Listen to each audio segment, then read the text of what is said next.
Assalamualaikum warahmatullahi wabarakatuh. Salam dan bahagia. Perkenalkan, nama saya Wina Anggraini. Di sini saya akan memberikan sedikit informasi atau penjelasan mengenai penilaian kinerja berbasis KPI atau Key Performance Indicator. Apa itu KPI atau Key Performance Indicator? KPI adalah alat ukur untuk mengukur kinerja karyawan suatu organisasi atau perusahaan dalam mencapai tujuan strategis yang telah ditetapkan. Yang selanjutnya, mengapa KPI atau Key Performance Indicator diperlukan? Tujuan penyusunan KPI bagi perusahaan itu yang pertama dapat memudahkan mengukur dan mengevaluasi kinerja karyawan. Yang kedua, penilaian subjektivitas oleh atasan dapat dikurangi. Yang ketiga, meningkatkan kinerja perusahaan di level strategis maupun operasional. Yang keempat, membuat karyawan lebih paham ekspektasi manajemen atau perusahaan. Kemudian untuk selanjutnya akan saya sampaikan bagaimana cara membuat dan menginput data pada form penilaian kinerja berbasis KPI. Pada kesempatan ini saya mengambil contoh penilaian kinerja pada posisi HRD.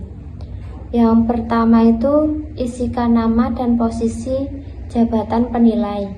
Selanjutnya mengisi area kinerja utama. Area kinerja utama adalah bidang tanggung jawab pokok HRD. Dalam contoh ini ada 6 area kinerja utama, yaitu yang pertama, perekrutan dan perencanaan tenaga kerja. Yang kedua, pelatihan dan pengembangan SDM. Yang ketiga, manajemen kinerja. Yang keempat, keterlibatan dan rotasi karyawan. Yang kelima, kepatuhan regulasi dan audit IR. Yang keenam, administrasi personalia. Untuk selanjutnya, mengisi KPI. KPI adalah bagian dari area kinerja utama. Untuk perekrutan dan perencanaan tenaga kerja mempunyai 2 KPI, yaitu yang pertama persentase pemenuhan kebutuhan tenaga kerja dan rata-rata waktu pengisian posisi. Dalam contoh ini, area kinerja utama memiliki 2 KPI. Selanjutnya mengisi bobot KPI-nya. Pada contoh persentase pemenuhan kebutuhan tenaga kerja, saya isikan bobotnya 10. Nah, bobot KPI ditentukan berdasarkan tingkat kepentingannya.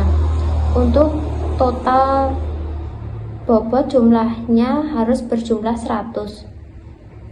Selanjutnya mengisi bagian target.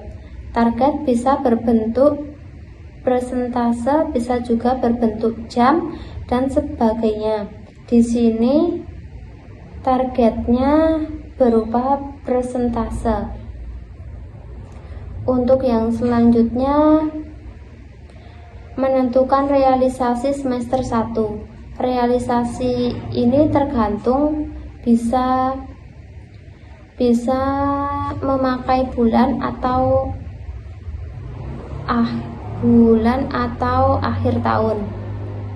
Di sini dilakukan mulai bulan Januari hingga bulan Juni. Jika sudah memiliki data seperti ini, maka kita melakukan realisasinya. Untuk menghitung realisasi semester 1 ada 2 cara, yaitu data terkini.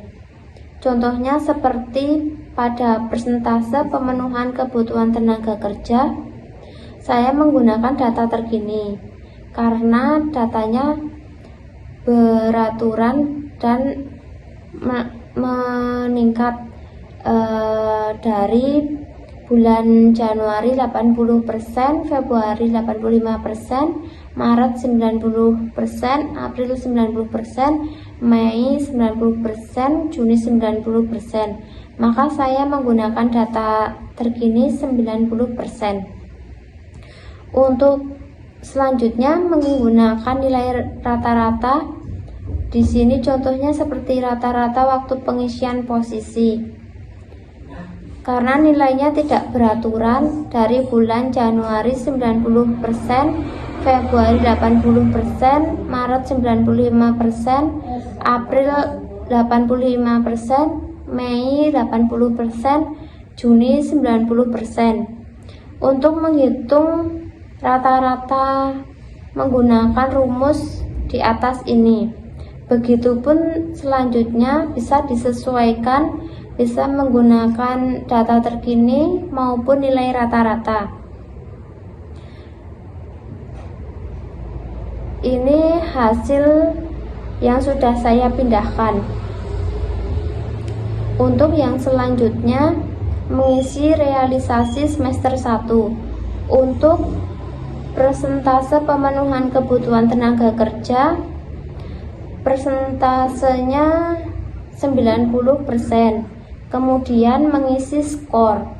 Angka skor didapat dari realisasi dibagi target dikali 100 atau target dibagi realisasi dikali 100. Kemudian menghitung skor akhir. Untuk KPI persentase pemenuhan kebutuhan tenaga kerja, skor akhirnya 11,3. Skor akhir didapat dari skor dikali bobot KPI dibagi 100. Lalu kita lihat jumlah bobot KPI-nya, yaitu 100, dan skor akhirnya di sini 99,8. Lalu dari sini kita sudah mendapatkan hasilnya. Dan hasilnya 99,8. Di sini bisa dikatakan memuaskan atau baik sekali karena di atas 90%.